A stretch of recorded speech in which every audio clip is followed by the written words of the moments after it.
కుండ చికెన్ చేస్తున్నాం, అది కూడా జీరో ఆయిల్, ఆయిల్ లేకుండా కుండ చికెన్ ఓన్లీ కొత్తిమీరతోనే వేస్తాం. ఇప్పుడు అన్న అయితే దాంట్లో మంచిగా వేస్తాడు. ఇప్పుడు ఎట్లా వేయాలో మీకు కూడా ఇక ఇట్లాంటిది అయితే ఒక ఆకు తీసుకొచ్చిండు అన్న మార్కెట్ నుంచి. ఇది అరెటాకు మీకు మార్కెట్లో దొరుకుతాయి.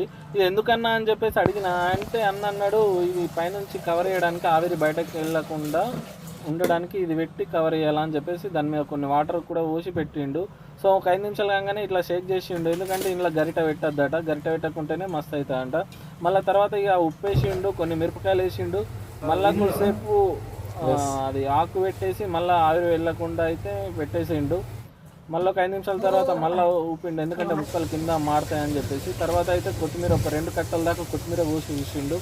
కోసిన తర్వాత అయితే ఈ కొత్తిమీర ఎంత ఎక్కువ ఉంటే అంత టేస్ట్ వస్తుంది అని చెప్పేసి అన్నాడు.